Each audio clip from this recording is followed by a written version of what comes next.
I'm wondering today if there's anything that you can think of that you would like to do in your life, but you aren't.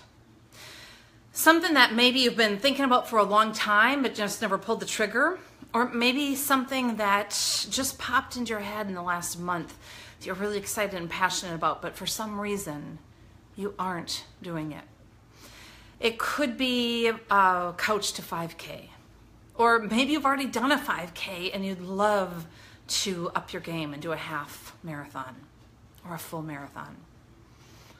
Maybe you've always wanted to go back to graduate school or get your PhD or get your yoga certification.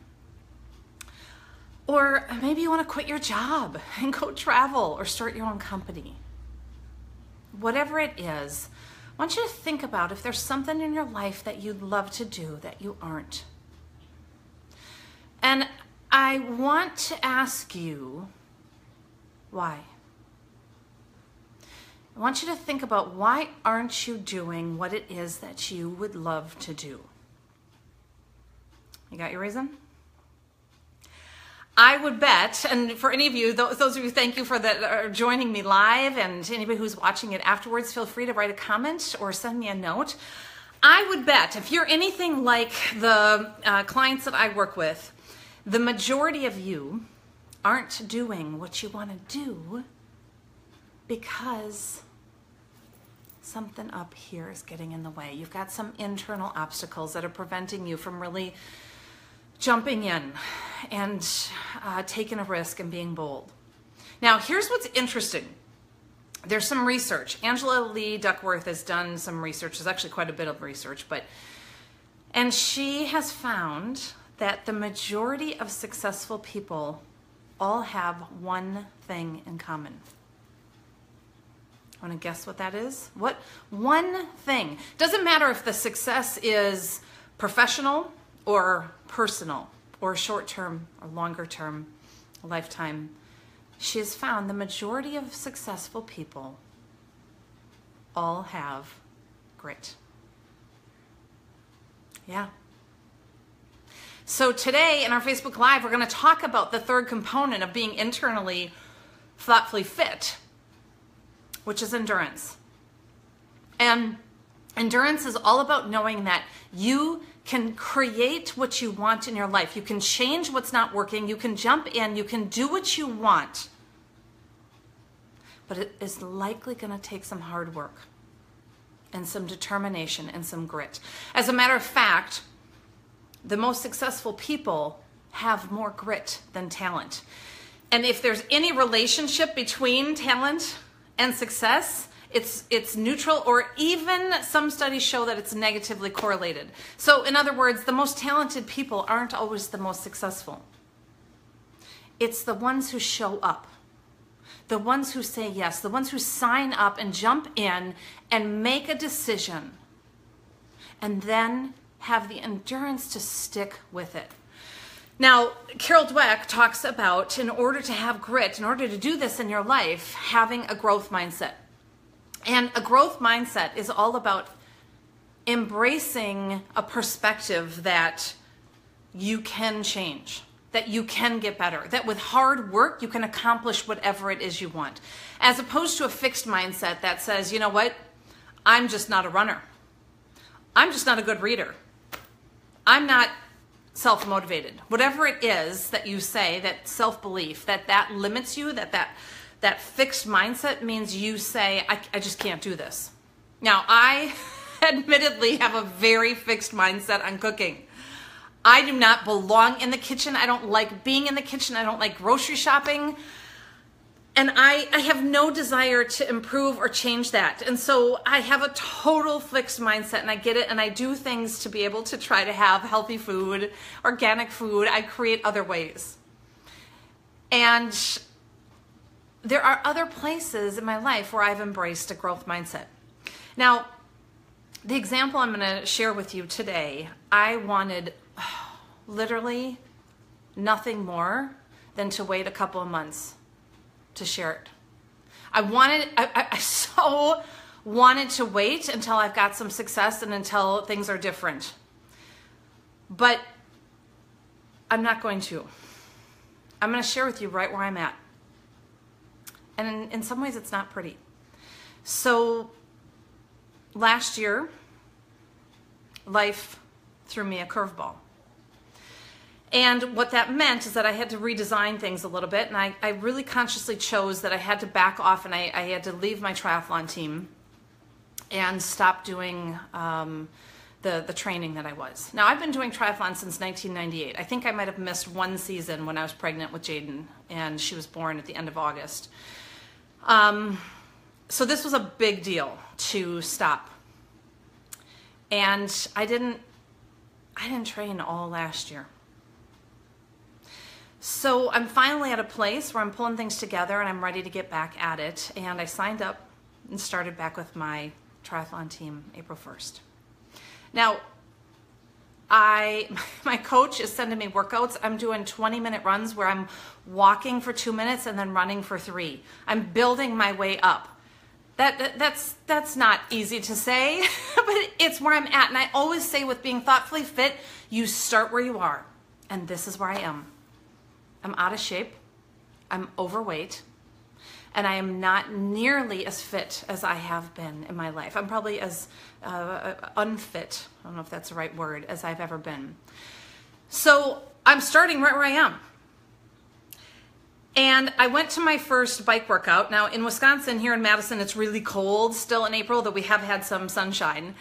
And so we're biking indoors. So I get there for my first workout, and there's about 15 people, and you have to take your bike and you set it up on this trainer and you hook it up, and it's electronic and it's hardwired into this computer system. And everybody's facing this wall. And the workout is up on the wall. There's a visual and the coach is up front. And when you're looking at the wall, you can see every single person's stats being projected onto this huge wall. So here I am, my first bike, my first workout back in a year, completely out of shape and overweight, and all my stats are being displayed on the front. Your watt, the power, how many calories burned, your average speed, everything, heart rate. And let me tell you, my stats are not good. They are not impressive at all right now. And oh my gosh, I talk about these internal obstacles that prevent us from doing the things we want to do? Well, another word for that is your saboteur, or your inner chatter, or your gremlin. Well, I have done so much coaching and therapy and counseling that my strongest saboteur, the one who pipes up most often, I have a lot, but the one who pipes up most often has a name. I lovingly call her Little Miss Perfect Pants, because she wants everything to be perfect. And if it's not going to be perfect, she will jump in and she'll whisper, "You can't do that. You look like a fool. Look at all these people. They've been working out. They did the Ironman in September and they haven't stopped working out since then. They've been biking all winter. Look at their power and their wattage and look at their calories burned. Their heart rate's a lot lower than..." I mean, she is relentless. "You better get out of here. You look like a fool." Now, she is all about trying to protect me. But the way she does it keeps me playing small. And that's what our saboteurs do. So I want you to be thinking about the question I asked at the beginning: what's holding you back from doing what you love? And the chances are good you've got your own voice. You've got your own saboteur that's whispering, that's trying to protect you. Now, here's the thing. When you've got these gremlins and these saboteurs, they're trying, in most cases, to protect us. So she's trying to protect me from not looking like a fool and not failing. And what I've learned is that when I can let her know and convince her that that's okay, she'll back down. Because our saboteurs, they like to whisper. They're secret. They whisper in your ear. And they say things that when they're on the stage in the spotlight, they run and hide, that they would never say. And so if you remember, the core of this model of being thoughtfully fit is you pause, and then you think, and then you act. So in that moment, here I am, on the bike with all these other stellar athletes, and all I wanted to do was get up and leave and go home and eat a piece of chocolate, actually chocolate cupcake from Josie's birthday. That's all I wanted to do. And so I paused as I was on my bike, and I thought, Why are you here? Are you here because you really want to impress these other people? No. Are you here because you want to look good? No. Are you here because you want to be competitive to all these other 15 people on the screen? No. And I was able to, in thinking through this, recognize that why I'm here is because I like to be fit. I want to be healthy. And I love being on a triathlon team because I love being around other people who have similar goals and who want to be healthy and live a lifestyle. It's not because I'm fast or because I'm good. It's because I like the social aspect, the support, the accountability, having a coach to be able to be healthy. And for me, it's a structure that supports me. When I don't have that, I'm not as healthy. Perfect example, this last year, I didn't have that structure. I didn't have a coach. I didn't have my triathlon team. I didn't have events I was doing. And I'm not as healthy as I've been. I'm heavier than I've ever been. So I thought about why am I here? And I realized I'm here because I want to be fit. I want to be healthy. And so after I paused and thought, then I acted. And in this case, what that meant is that I stayed. I did the whole workout and it wasn't pretty. I kept having to lower my, what do you call it? How hard the tension is. I kept having to lower the tension and make it easier because my legs were burning, my lungs were burning. But I stayed. I stayed for the full 1 hour and 15 minutes. And I've been building up. My coach has had me 30 minutes, 40 minutes, 50 minutes. So here I am.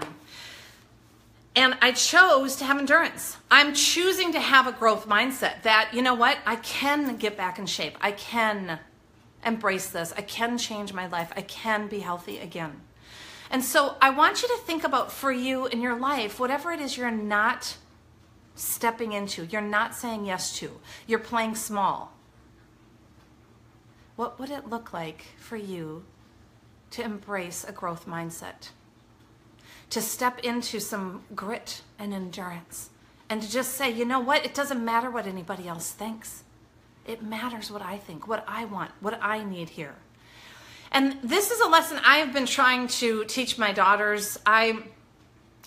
So they've been coming and cheering for me for, since 11, 10 years, since they were born, every year. And they always ask at the end of the race, Mama, did you win?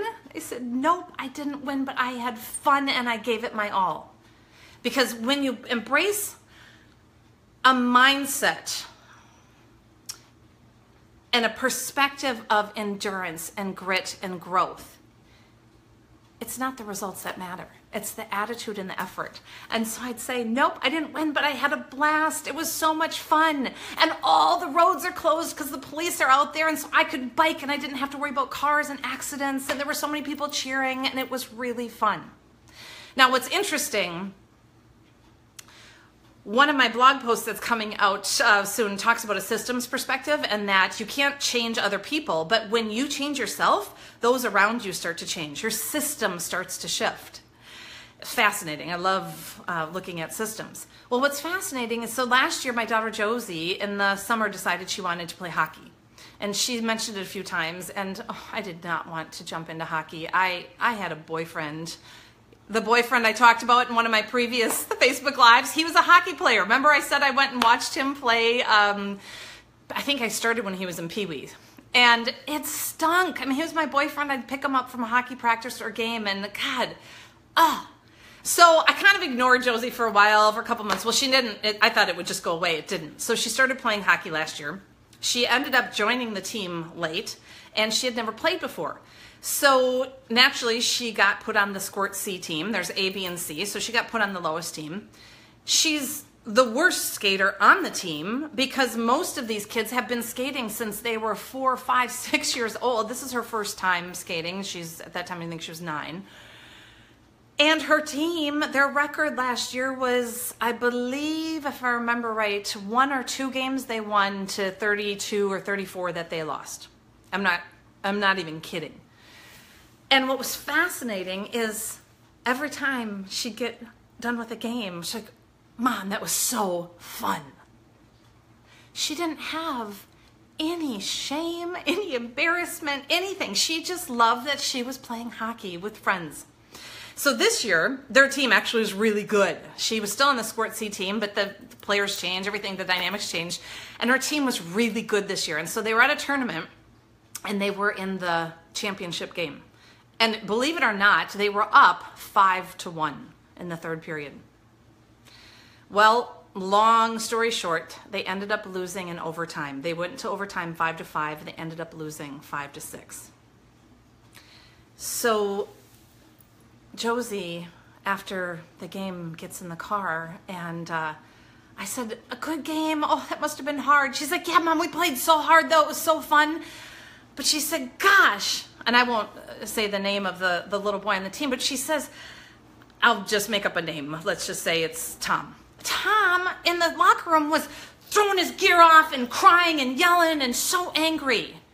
And it made it not that fun. I said, well, he was probably upset. Well, here's what's fascinating. We went that night to have pizza. We were all at a team hotel and, up in Rhinelander or someone, and ordered pizza, and we're all at the pool. And Tom, his dad, comes in and sits down and opens a beer, and I'm talking to him, and I said, wow, what a game today. He's like, I couldn't believe that. That was ridiculous. And his energy was so negative. It was so unbelievably, I would say, toxic. And I realized that Tom had learned that in his system, that's how you react when you lose. And I was so proud in that moment that Josie was able to stay in this growth mindset. Like, Mom, we'll get better. We've got more practices. We've got more games. Endurance is all about embracing the fact that you can improve, that you can do whatever you want in your life with the right mindset, with the right attitude, with enough effort. And so my challenge to you today, the weekly workout, is to think about what it is that you're wanting to do. To pause and think about what's holding you back. And what would it look like if you were bold, if you jumped in, if you took a risk and trusted yourself and embraced a growth mindset and really found some inner grit and let go of those inner voices, that saboteur that's saying you can't do this. Let go of the judgment, the fear, the shame of what others think. What's ironic is as I'm biking and I'm about 45 minutes into my bike, and I look around and I realize nobody's even looking at my stats up on the screen. Nobody cares. Nobody cares. And if they did, they certainly weren't letting on. It was all up here. So I challenge you to think about, what's that voice? And if that voice is trying to say, don't do it, what can you say back that's going to help her or him, it, to stand down? I was able to say to Little Miss Perfect Pants, you know what? It's okay. I don't need to be the fastest. I don't need to have the strongest power. I just want to have fun. I want to be fit. And she was able to back off.